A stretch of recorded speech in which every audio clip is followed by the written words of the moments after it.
Good morning all students. मुझे पूरा विश्वास है कि आपने 27 चैप्टर को पूरी तरह से पढ़ लिया होगा और आज मैं 28 चैप्टर को स्टार्ट करने वाली हूँ, जो कि औषध स्वस्थ निर्देश कल्पना रोग योजना। इस प्रकार से जो यहाँ पर, और सातवां जो था वो था अन्नपानिक। अन्नपानिक जो चतुष्क है उसका ये अंतिम अध्याय भी है। और विविध अशित पीतीय अध्याय, तो सबसे पहले आपके जो सिलेबस है उसमें जो टॉपिक आया वो है कि इस अध्याय का परिचय क्या है। तो इसमें ये बताया गया है कि पिछले में हमने जो अन्न वर्ग किए उन सबके जो गुण इत्यादि देख लिए, लेकिन उन सब का लाभ कैसे होता है, यानी कि हम उसका शरीर में ग्रहण करते हैं और ग्रहण करने के बाद में ही जो शरीर है वो हितकर आहार लिया या अहितकर लिया, उसके अकॉर्डिंगली हमारे शरीर पर जो है वो स्वास्थ्य और रोग का हम जो है वो रोग रूप प्रभाव हमारे शरीर पे पड़ता है। ठीक है, तो इसका ये है कि विविध अशित पीपीए, क्योंकि पूर्व अध्याय में जो अन्नम प्राणः ऐसे करके जो 27वां अध्याय हमने लास्ट पढ़ा उसमें लिखा हुआ था कि अन्न ही प्राण है। तो उसके लिए अब जो इस प्रकार प्राण का जो हेतु होता है उसको बताने के लिए विविध अशित पीतीय अध्याय को कहा जाता है। इसकी संज्ञा भी जो है वो अर्थ मतलब किस प्रकार के अन्नपान होते हैं, इसमें हमने बताया अन्नपान विधि। अब अन्न जो है वो किस किस प्रकार के होते हैं, जो हेतु है प्राण का, उसके विषय में जो विस्तार से जानकारी है वो इस विविध अशित पीतीयम अध्यायम नाम का जो ये अध्याय है इसमें बताया गया है। नाम से ही सिद्ध है, विविध यानी अनेक प्रकार के, अशित यानी खाए जाने वाले, और पीतीय यानी पिए जाने वाले। इन सब के विषय में इस अध्याय में चर्चा की जाएगी। अब अगला है कि इसमें सिद्धांत क्या क्या आए हैं। तो सबसे पहले जो सिद्धांत की स्थापना की गई है वो है आहार पाचन क्रम। ये एक सिद्धांत है कि आहार का पाचन किस प्रकार से होता है। वैसे आप सभी जो स्टूडेंट्स हैं वो फिजियोलॉजी में इस कंसेप्ट को, मुझे विश्वास है कि आप लोग पढ़ चुके हैं कि किस प्रकार से आहार का पाचन होता है, किस प्रकार से जो जाठराग्नि है और धात्वाग्नि है वो काम करती है, और उसके बाद जो पूरा आहार है वो पाचन को प्राप्त होता है। तो लेकिन यहाँ पर हम थोड़ा सा फिर भी उसको रिवाइज एक तरीके से कर लेंगे, क्योंकि जितना भी ये वर्णन है वो सबका सब एज इट इज़ आपने फिजियोलॉजी में पढ़ा होगा, क्योंकि जितने भी अन्य विषय हैं वो सब के सब संहिताओं से ही निकले हुए हैं। इसीलिए संहिताओं में उनको फिर से पढ़ने का उद्देश्य ये होता है कि हम उसके जो सिद्धांत हैं उनको भी समझ पाए कि उसमें से क्या क्या सिद्धांत निकल के आते हैं। तो सबसे पहले आहार पाचन क्रम के विषय में यहाँ पर बताया गया है। फिर इसमें जो दोषज जो विकार होते हैं, धातुओं से होने वाले जो विकार होते हैं उनके विषय में बताया गया है, और उसके बाद ये भी सिद्धांत है। और उसके बाद जो बताया गया है वो ये है कि दोषों का कोष्ठ से शाखा में गमन कैसे होता है, और शाखा से कोष्ठ में किस प्रकार गमन होता है उसके विषय में बताया गया है। और इसके बाद जो है इसमें कि जो परीक्षक होता है, जो व्यक्ति हितकर और अहितकर का निर्णय कर सकता है, वो लोग कौन से होते हैं, और जो अज्ञानी होते हैं वो कौन से लोग होते हैं, और किस प्रकार से जो है वो आहार को लेने की, विधिवत लेने से किस प्रकार से शरीर में आरोग्य की प्राप्ति होती है और अविधिवत लेने से रोग की प्राप्ति होती है। तो इस प्रकार से कुछ सिद्धांत है। इस अध्याय को आगे पढ़ते हुए विशिष्ट रूप से जिसको हम सिद्धांत रूप में बताते हैं उसको मैं बताती चलूँगी। ठीक है, तो अब से अभी हमने जैसे पहले ही बताया है कि चरक संहिता में ये परंपरा है कि जो अध्याय का नाम होता है वही जो है वो पहला जो गद्य अथवा पद्य होता है उसका जो पहला शब्द होता है वो अधिकांशतः प्रायः वही होता है जो अध्याय का नाम होता है। तो अध्याय का नाम विविध अशित पीतीय है। तो इस अध्याय में जो प्रथम है उसका जो नाम है वो क्या है, विविध विविधम अशितम पीतम लीणम खादितम जंतोर्हितम अंतरग्नि संदुक्षित बलेन यथा स्वेन ऊष्मणा सम्यक विपच्यमानम काल वदन अवस्थित सर्वधातु पाकम अनुपहत सर्वधातु ऊष्म मारुत स्रोतः केवलम शरीरम उपचय बल वर्ण सुखायुषा योजयति शरीर धातून ऊर्जयति च धात्वो ही धात्वाहारः प्रकृतिम अनुवर्तन्ते। अंडरलाइन कर लीजिए, ये हो गया आपका पहला सिद्धांत। ठीक है, आप लोग जब इस बार जरक पढ़ रहे हैं तो मुझे विश्वास है कि जैसा मैंने आपको पहले बताया है आप उसी क्रम में उसी तरह से साथ साथ नोट्स बनाएंगे। और जैसे मैंने आपको अध्याय का परिचय दिया है, इस परिचय को अब तो मैं वीडियो पे ही आपको बता रही हूँ, तो आप इसको सुन के अपनी कॉपी में एज इट इज़ भी लिख सकते हैं। और इसके साथ साथ अपनी तरफ से भी कुछ उसमें ऐड करना चाहे तो आप कर सकते हैं। और उसके बाद जैसे जब मैं सिद्धांत बता रही हूँ तो आप अपना जो भी नोटबुक होगा उसमें नंबर 1 सिद्धांत जो है वो क्या दिया गया है, इस हिसाब से आपको लिखना है, जैसे कि आप पहले के चैप्टर्स में लिखते आ रहे हैं। पहले हम ये सिलेबस ख़त्म करें और मैं आशा करती हूँ कि जब भी 1 महीने तक ये मतलब 15-20 दिन में शायद और इसमें कुछ इम्प्रूवमेंट आए हाथ में, तो मैं आपके समक्ष उपस्थित हो पाऊँ। तब तक आप इस अल्टरनेट अरेंजमेंट को बियर कर रहे हैं, उसके लिए मैं आपको बहुत बहुत धन्यवाद भी दे रही हूँ। और मैं काफ़ी क्षमा भी चाहती हूँ कि इस अल्टरनेट माध्यम से मुझे आपको पढ़ाना पड़ रहा है। लेकिन मुझे पूरा विश्वास है कि मेरे आप जो सब लोग मेरे स्टूडेंट्स हैं, they can understand the problem. Thank you so much. तो आगे बढ़ते हैं। तो पहला सिद्धांत है धातुओं ही धात्वाहारः प्रकृतिम अनुवर्तन्ते, यानी इसमें क्या हुआ कि जो कुछ भी विविधम अशितम, जो कुछ भी खाया जाता है पिया जाता है, लीढ़म यानी कि चाटा जाता है, लेह्य खाया जाता है, खादितम, जंतोरहितम जिसको जो है वो जंतोरहितम यानी प्राणियों के लिए वो हितकारी पदार्थ होता है, अंतरग्नि संदुक्षित बलेन जो कि जाठराग्नि के प्रदीप्त बल पर, अंतरग्नि कौन सी है, जाठराग्नि, उसके प्रदीप्त होने पर जो है उसके संदुक्षित होने के बल से यथा स्वेन ऊष्मणा अपनी अपनी ऊष्मा के द्वारा भली भांति पचता हुआ काल की तरह कालवद अनवस्थितम अनवस्थित सर्वधातु यानी काल की तरह नित्य गति करता हुआ समस्त धातुओं के सर्वधातु पाकम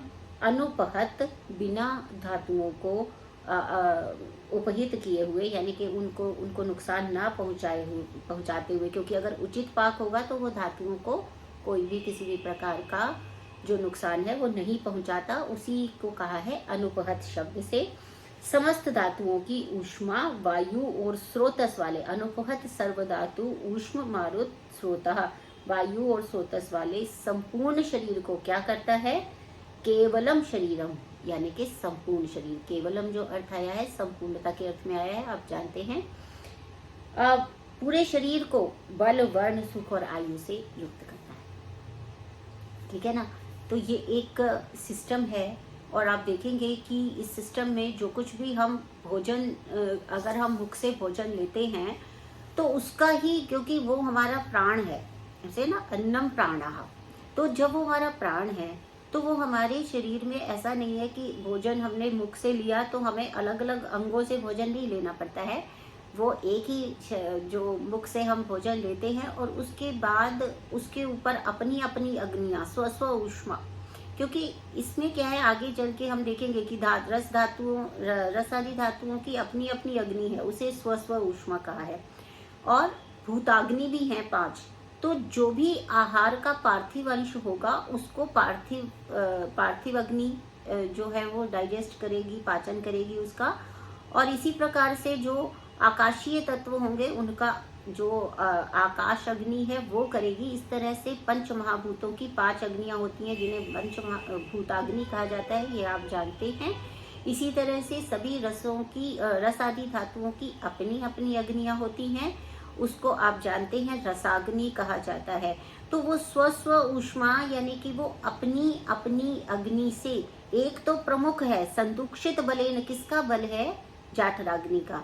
तो जो इसका मतलब ये हुआ कि जो प्रमुख अग्नि है वो जाठराग्नि है, उसमें जितना बल होता है उसके अनुसार ही भूताग्नि का भी बल होता है और रसाग्नि का भी बल जो है वो भी उसी से बल ग्रहण करती है। यानी कि प्रमुख अग्नि जो है वो जाठराग्नि है, और उसके बाद जैसी जाठराग्नि होती है उसी के अनुरूप रसाग्नि और भूताग्नियां काम करती हैं।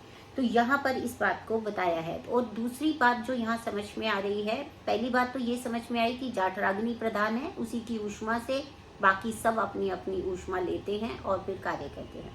और दूसरी बात ये समझ में आई कि आहार ही कारण है किस किस चीज में, जैसे पहले भी हमने पढ़ा है लेकिन अभी भी हम फिर बता रहे हैं कि शरीर में पूरा जो उपचय होता है, यानी कि जो पूरा न्यूट्रिशन मिलना है, जो जितना भी बॉडी में जो भी वृद्धि होनी है वो, और बल कितना होगा, वर्ण कितना होगा, सुखायुषः यानी सुखायु, कैसी लंबी और सुखी आयु यानी कि जो रोग रहित आयु है वो कैसे प्राप्त होगी, ये सब जो है वो आहार से निश्चित होता है। और शरीर धातुन ऊर्जयति, ऊर्जयति का मतलब होता है सभी धातुओं को ऊर्जा प्रदान करने वाला, अर्थात जो इम्यूनिटी है एक तरीके से उसका भी वर्धन कहाँ से होता है? बेसिकली आहार से। तो आपको ये बात समझ में आनी चाहिए, क्योंकि सबसे महत्वपूर्ण वस्तु इसका मतलब जो है वो आहार है। क्योंकि आहार को अगर हम उचित आहार का चयन करते हैं और विधिवत रूप से उसका ग्रहण करते हैं तो प्रायः व्याधियां नहीं होती हैं। इसलिए जो आयुर्वेद है वो बाकी जो अभी एलोपैथिक और बाकी पैथी है उनसे थोड़ा भिन्न है। क्यों? क्योंकि वो सीधा रोग के ऊपर बात करते हैं, हम रोग के ऊपर बात ही नहीं कर रहे। हम इस बात पे बात करते हैं कि जो हम स्वस्थ हैं तो स्वस्थ कैसे रह सकते हैं। अच्छी बात तो यही है ना कि हम स्वस्थ ही रहे, क्यों पहले रोग हो फिर रोग के विषय में बात करें, है ना। तो हमारा जो विचार है वो बड़ा ही अच्छा और सच्चा विचार है कि जो स्वस्थ है वो स्वस्थ ही रहे। तो इसलिए हम उसको मूल बात बता रहे हैं। आपके पास कई पेशेंट्स आएंगे और वो बड़ी सारी व्याधियों से ग्रसित होंगे, तो आपको उन्हें सबसे ज्यादा जो एडवाइस देनी है, जिसे आजकल इतने सारे न्यूट्रिशनिस्ट बन के बैठे हुए हैं सब लोग, तो आपसे अच्छा न्यूट्रिशनिस्ट, आयुर्वेदज्ञ से अच्छा न्यूट्रिशनिस्ट और कोई नहीं हो सकता है। क्योंकि केवल आयुर्वेद का व्यक्ति ये जानता है कि केवल आहार लेना ही सब कुछ नहीं है। आहार को कितनी मात्रा में लेना है और वो किसके ऊपर निर्भर करती है, आप 5वां अध्याय पढ़ चुके होंगे मेरा विश्वास है। तो वो किस पे निर्भर करती है? एक तो प्रत्येक व्यक्ति की प्रकृति पर और प्रत्येक व्यक्ति की अग्नि पर, है ना। तो प्रकृति और अग्नि भी एक दूसरे से जुड़े हुए हैं, तथापि इन दो चीजों को अलग से बताया गया कि प्रकृति पर निर्भर करती है और अग्नि पर निर्भर करती है। तो केवल आहार लेना ही जो है वो सब कुछ नहीं है। उस आहार को प्रकृति और अग्नि के अनुसार लेना, फिर विधिवत रूप से लेना, ये भी महत्वपूर्ण है। और इसी के कारण जो है वो उपचय होगा, और जितना उपचय होना चाहिए उतना उपचय उसी के कारण होगा। तो इसको हमने इस तरह से देखा है। इसके बाद वो जो है वो क्या कह रहे हैं कि धातुओं ही धातु का आहार होती है ना। हमने बताया ना, रस से रक्त, रक्त से मांस, मांस से मेद, अस्थि, मज्जा, शुक्र, इस तरह से क्रम से जो है वो, अगर जो पहले वाला है उसी के भाग के ऊपर, उसी के सूक्ष्म भाग के ऊपर काम करके जो अगले वाला है वो अग्नि काम करती है और अग्नि धातु का निर्माण होता है, ये हम जानते हैं। तो इसके बाद है अनवस्थित सर्व धातु पाकमिति। इसमें अनवस्थित का मतलब क्या है कि ये लगातार होता रहता है, इट्स अ कंटिन्यूअस प्रोसेस। ऐसा नहीं है कि खाना खाया फिर उसके थोड़ी देर बाद शुरू होगा ये प्रोसेस, ऐसा नहीं है। ये कंटिन्यूअस प्रोसेस है, हम लेते हैं और साथ ही साथ में इसके ऊपर जो साथ है वो शुरू हो जाता है। यानी कि इसका अर्थ ये भी है कि सभी धातुओं में जो पाक क्रिया है वो अस्थिर है। यहाँ पे ये भी अशितादि आहार का विशेषण है। यानी कि जो भी हम जो है वो हम आहार लेते हैं कि कहीं पे भी धातु में स्थगित अशितादि के रस रूप के पाक का विगमन होने से उपचय नहीं हो सकता। अगर वो रुक गया, अनावस्थित शब्द महत्वपूर्ण है, भाई अगर वो पचते पचते रुक गया कहीं पे अवरोध होगा तभी तो रुकेगा ना, रुक गया तो उपचय नहीं हो सकता है ना। तो एक तो ये है कि वो जो प्रोसेस है वो निरंतर चलती रहेगी, वो उपचय नहीं हो सकता है यदि वो अनवरत ना चले, अनवस्थित ना रहे। अवस्थित हो जाएगी, रुक जाएगी, तो फिर उसका प्रभाव अगली वाली धातु पे आएगा नहीं और फिर वो शरीर का उपचय होगा नहीं। तो ये शब्द जो है वो बड़ा ही इम्पॉर्टेंट है। और उसके बाद एक और शब्द जो इसमें आया था, अनुपहत सर्व धातु ऊष्म मारुत स्रोतः, यानी का विग्रह करेंगे अनुपहतानी, यानी कि अनष्ट अप्रभावित होता है, सर्व धातु नाम सभी धातुओं के, ऊष्म मारुत स्रोतांसी यानी अग्नि वायु स्रोतस जिनके, वह वैसा अर्थात अप्रभावित सभी धातुओं के अग्नि वायु और स्रोतस वाला सचमुच जब एक भी धातु की पाचन अग्नि। इसका क्या अर्थ हुआ? ये जो अनुपहत, ये जो शब्द एक फ्रेज आया है, अनुपहत सर्व धातु ऊष्म मारुत स्रोतः, इसका अर्थ यही है क्योंकि एक तो अनवस्थित है। अनवस्थित क्यों है? क्योंकि एक जगह पे वो स्थिर नहीं रहेगा। स्थिर रहने के कारण क्या हो सकते हैं? या तो स्रोतस ब्लॉक है कहीं ना कहीं, चैनल कहीं ना कहीं ब्लॉक है, एक तो ये हो सकता है। दूसरा क्या कारण हो सकता है कि जो प्रोपेल करता है, प्रोपेल कौन करता है? सारे शरीर में चल की जो प्रॉपर्टी है, चलन, चलना, वो किसकी प्रॉपर्टी है? वायु की है। तो वायु नहीं, वायु यदि जो है वो उसको प्रोपेल नहीं कर पा रही है ठीक से, तो इसका मतलब है कि वो नहीं चलेगा, है ना। तो वायु और ऊष्म मारुत स्रोतांसी, यानी कि अब मान लीजिए कि धात्वाग्नि ही नष्ट हो गई है, ऊष्मा ही नहीं है, वो अग्नि मंद है, तब भी नहीं जा पाएगा, है ना। उपचय होने के लिए क्या जरूरी है? काम निरंतर होता रहे। निरंतरता के लिए क्या जरूरी है? कि अग्नि हो, है ना, निरंतर जाठराग्नि भी हो, और जो आगे उसको आहार रस से रसाग्नि होनी है तो रसाग्नि भी हो, रक्ताग्नि भी हो। ऊष्मा यदि कम होगी तभी उपचय रुक जाएगा, है ना। और अगर स्रोतस कहीं ब्लॉक हो जाएगा, स्रोतस अगर चैनल ओपन नहीं है तभी भी उपचय रुक जाएगा, है कि नहीं। और दूसरा ये है कि मारुत, अगर वायु प्रोपेल नहीं कर पा रही है, वायु किसी वजह से आवृत है ना, तो अगर आवृत है या ऑब्स्ट्रक्टेड है, अपने कारणों से ऑब्स्ट्रक्टेड और प्रकोपित है, या अन्य कारणों से आवृत है, तो इन तीनों ही कंडीशंस में, यानी कि जो आहार हमने लिया है वो संपूर्ण रूप से पूरे शरीर में जाए और उपचय का कारण बने, अर्थात प्रॉपर न्यूट्रिशन सभी अंगों को मिल पाए, अंग अवयवों को मिल पाए, इसके लिए 3 चीजें बहुत जरूरी हैं। एक तो ऊष्मा, यानी कि रिस्पेक्टिव अग्नि होनी चाहिए धातुओं की अपनी अपनी। दूसरा, स्रोतस ओपन होने चाहिए, खुले हुए होने चाहिए। और तीसरा, वायु जो है वो अनुलोम गति करने वाला होना चाहिए, ताकि वो अपने मार्ग की तरफ ले जाए और उसको आगे आगे बढ़ाता रहे। अगर वात जो है वो प्रकोपित है, अथवा वात में कहीं कोई परेशानी है, तो भी जो वो है वो आगे प्रोपेल नहीं होगा। प्रोपेल नहीं होगा तो उसके ऊपर आगे आने वाली जो अग्नियां हैं वो काम नहीं कर पाएंगी। तो इसलिए ये 3 चीजें बहुत ही महत्वपूर्ण हैं, ये आपको ध्यान रखना है।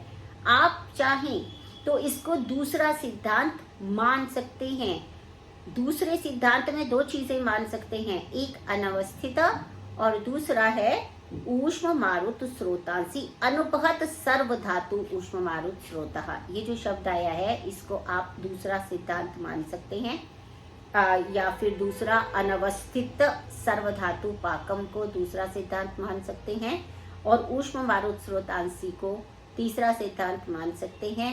मैं आपको फिर से बता रही हूँ कि ये सब मैं आपको समझा रही हूँ, आप इसको एज इट इज लिखेंगे। और दूसरी बात है कि यदि आपको कहीं पे भी कोई भी कंफ्यूजन है तो आप जिस ग्रुप पे मैं आपको वीडियो भेज रही हूँ उसी ग्रुप पे आप अपने जो भी आपके मन में प्रश्न हो, संशय हो, कंफ्यूजन हो, उसको लिख के भेज दीजिएगा, मैं आपको उत्तर दूंगी, ठीक है।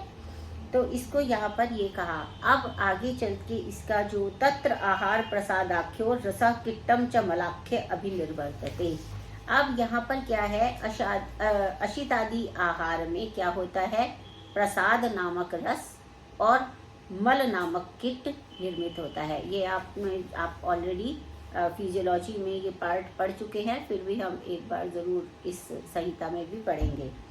तो किट्टात स्वेद मूत्र पुरीश वात पित्त श्लेष्माणः कर्ण अक्षी नासिकास्य लोम कूप प्रजनन मलाः केश श्मश्रु लोम नखादयश्च अवयवाः पुष्यन्ति। अब इसमें क्या हुआ कि किट से हम क्या क्या लेते हैं। किट का मतलब क्या है, यहाँ पर मल है, एक्सक्रीट्रा। तो एक्सक्रीटरी प्रोडक्ट्स क्या है, स्वेद है, मूत्र है, पुरीश है, वात पित्त कफ तथा कर्ण अक्षी चक्षु नासिका मुख रोमकूप और जननेंद्रियों के जो मल और केश होते हैं, श्मश्रु दाढ़ी वगैरह, लोम हमारे जो रोम है, जो बाल है, नक आदि अवयव जो है वो किट से पुष्ट होते हैं। अर्थात ये सभी जो एक्सक्रीटरी प्रोडक्ट्स हैं ये अपने अपने मलों से जो है वो पुष्ट होते हैं। और प्रसाद भाग से क्या होता है, पुष्यंती तु आहार रसाद रस रुधिर मांस मेदो अस्थि मज्ज शुक्र औजांसी, है ना। तो फिर कैसे हो गया इसके अंदर, और जो प्रसाद भाग है उससे रस रक्त मांस मेद अस्थि मज्जा शुक्र और ओज, ये धातुएं, और ये धातुएं हो गया शुक्र औजांसी, शुक्र ओज तक आ गए। उसके बाद और क्या इसमें आता है, पंचेंद्रिय द्रव्याणि धातु प्रसाद संज्ञकानि शरीर संधि बंध पिच्छादयश्च अवयवाः। और क्या क्या इस प्रसाद भाग से होता है, देखिए कि इसमें ज्ञान, पांचों ज्ञानेंद्रियों के द्रव्य, धातुओं के सारभूत पांचों ज्ञानेंद्रियों के द्रव्य, है ना। धातुओं का सारभूत पांचों ज्ञानेंद्रियों के द्रव्य। देखिए पांचों ज्ञानेंद्रियों के द्रव्य कौन से हैं, आप बताएंगे कि जो 5 द्रव्य कौन से कहे गए हैं। गंध का पृथ्वी है ना, शब्द का आकाश है, स्पर्श का वायु है, रूप का अग्नि है ना, और रस का जल है, और गंध का पृथ्वी बता दिया आपको। तो इस प्रकार से इनका भी जो ये जो शरीर, ये जो पंच इंद्रिय द्रव्य है, इनका भी जो निर्माण है वो आहार से होता है। अब आप समझ रहे हैं, क्योंकि इसी उपचय से ही हमारे सारे ज्ञानेंद्रियां काम करेंगी, क्योंकि उनके द्रव्यों की पुष्टि भी जो आहार रस है उसके प्रसाद भाग से होनी है। इसीलिए यदि हम कोई भी काम करना चाहते हैं तो हमारे आहार का उचित पाचन होना बहुत जरूरी है। उसी से हमारे ज्ञानेंद्रियां जो हैं वो उपचित हो रही हैं। और उसके अलावा और देखिए आप क्या क्या कहता है, वो कह रहा है कि इसके अलावा शरीर संधि बंध पिच्छादयश्च अवयवाः। आप ये देखते हैं कि जो शरीर की संधियां हैं और बंधन कौन से हैं, स्नायु और कंडरा, दैट मीन्स लिगामेंट्स और टेंडन्स। कंडरा क्या है, टेंडन्स, ये आपने एनाटॉमी में पढ़ा होगा शायद। तो कंडरा मीन्स टेंडन्स और स्नायु मीन्स लिगामेंट्स। तो जितने भी लिगामेंट्स हैं, शरीर के बंधन हैं, और इसके अलावा पिच्छा यानी कला आदि अवयव। ये पिच्छा क्या है, ये जो जितने भी हमारे अवयव होते हैं, आपको पता है कि इसके में एक म्यूकोजा मेम्ब्रेन होती है।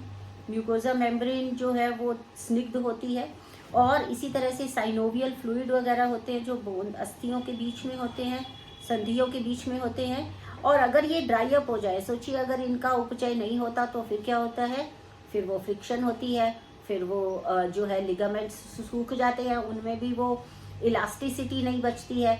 तो उससे क्या होता है कि हमारे जो फंक्शनिंग है वो अफेक्ट हो जाती है, पेनफुल हो जाता है, और उनकी जो मूवमेंट्स है वो रिस्ट्रिक्ट हो जाती है। इसका मतलब क्या हुआ, ये जो आहार का प्रसाद भाग है ये किस तरीके से हर एक के लिए, हर एक चीज के लिए जरूरी है। हम सोचते हैं आज हर एक किसी को आर्थराइटिस हो रहा है, हर किसी को स्टिफनेस हो रही है, ये सब क्यों हो रहा है, क्योंकि शरीर के अंदर जो पिच्छा भाग है यानी कि जो स्निग्धता है वो कम हो रही है, और उसका जो उपचय प्रॉपर जो आहार हमने लिया है उसके अंदर जितना स्नेह होना चाहिए उतना स्नेह या तो नहीं है, या फिर अग्नि की दुर्बलता के कारण वो शरीर को प्राप्त नहीं हो पा रहा है। इन दोनों ही केसेस में ये सारे रोग और व्याधियां हो सकती हैं।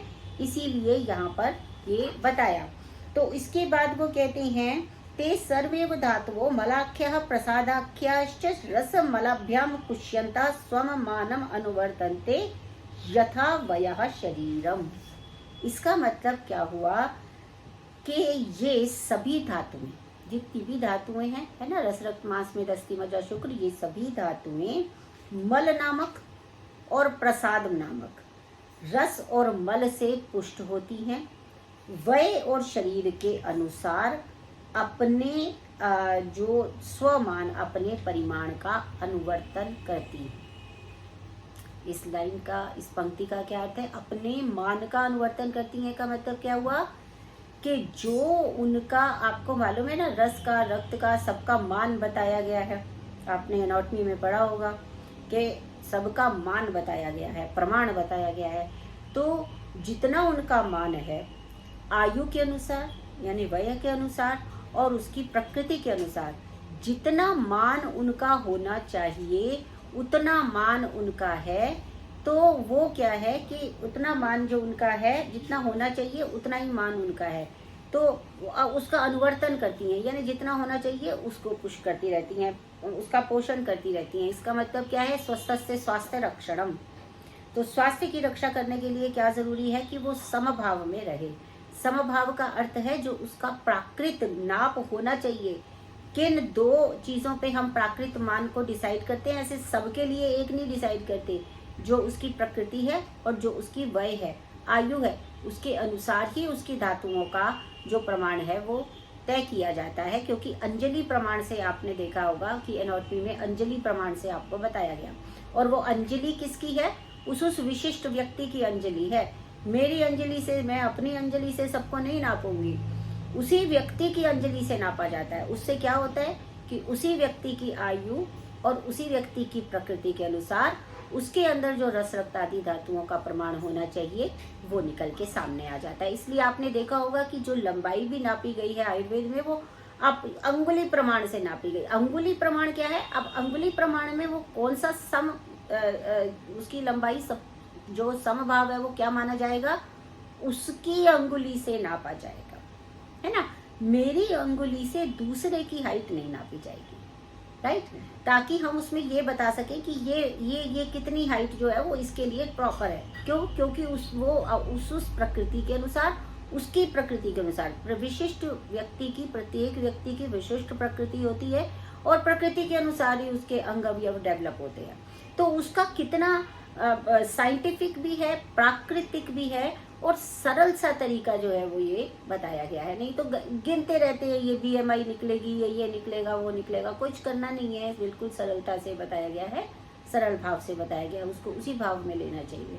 तो ये इस तरह से हम आयुर्वेद में इन चीज़ों को लेते हैं। इस तरह से दोनों उचित प्रमाण में रहते हुए अपने अपने आश्रयभूत समधातु की धातुओं की समता को बनाए रखते हैं।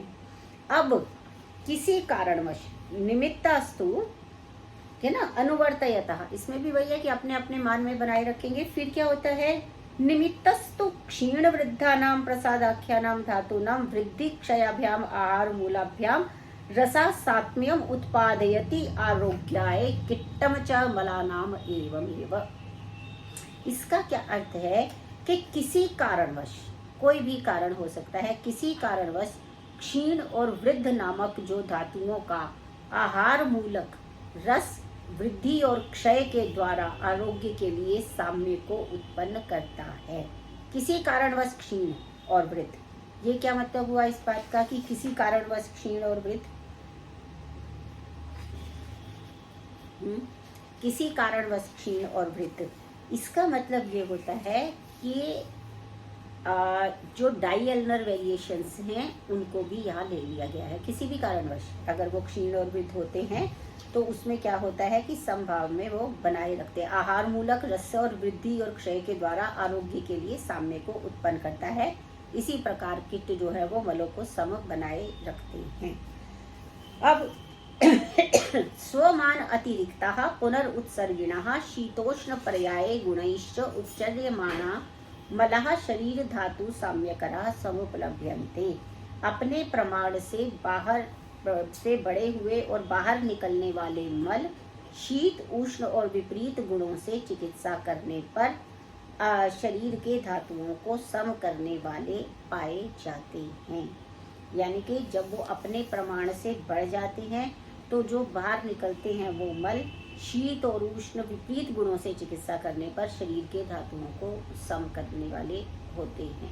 ठीक है, ताकि वो पुनः जो वो उनका जो उत्सर्ग होता है वो इस तरह से माना गया है। तो इसमें जो है हम आज इसको इस तरह से लेंगे। इसके में जो सारी जो आगे जो प्रक्रिया बताई गई है वो आपके जो आपकी हिंदी वाली भी होगी उसमें भी बताई गई है कि रस से रक्त में और रक्त से आगे जाने में क्या क्या मतलब कौन कौन से प्रकार है। जैसे आपने फिजियोलॉजी में भी पढ़ा होगा, केदारी कुल्य न्याय है, खले कपोत न्याय है ना। तो ये जो न्याय है इनके बारे में हम नेक्स्ट क्लास में जो है वो डिस्कस करेंगे कि वो असल में वो विमर्श में या चक्रपाणी ने अपनी टीका में बताया, मूल में यहाँ पे कहीं भी नहीं बताया हुआ, आगे जो है उसमें बात आ गई है। लेकिन फिर भी हम इसको जो है जो चक्रपाणी टीका में जो भी बताया गया है आपकी हिंदी की बुक्स में भी विमर्श में होगा, इसको हम नेक्स्ट क्लास में लेंगे। तब तक आप इसको इसी प्रकार से पढ़ते रहिए और आप चाहिए तो आपका जो ये अनुवर्तन वाला है कि ये अपने अपने मान को अनुवर्तन करते हैं। यथा वयः शरीरम स्वम मानम अनुवर्तनते यथा वयः शरीरम। आप चाहें तो इसको भी एक सिद्धांत रूप में बता सकते हैं कि अपने मानव का अपने शरीर के अनुसार अनुवर्तन करते हैं। ठीक है, यदि प्रसाद और किट जितने होने चाहिए उतने प्रमाण में हो तो ठीक है। तो आप इसी प्रकार से आगे पढ़ते रहिए। नेक्स्ट क्लास में हम आज उसको उस पार्ट को इसलिए स्टार्ट भी किया क्योंकि वो लंबा हो जाएगा और आपका जो अटेंशन स्पैन है वो मैं समझती हूँ, इसलिए अभी मतलब सामने होते हैं तो फिर भी अटेंशन स्पैन थोड़ा सा बढ़ जाता है, वीडियो देखने में आपका अटेंशन स्पैन और मेरे को लगता है कम हो जाता है। तो आज हम इतना रखेंगे और मैं नेक्स्ट क्लास में इसको आगे ले लूँगी। ठीक है, तब तक आप पढ़ते रहिए। जो भी आपके प्रश्न हो वो आप मैसेज में लिखिए और मैं आपको उसका जवाब नेक्स्ट क्लास से पहले ही दे दूँगी। ठीक है, थैंक यू।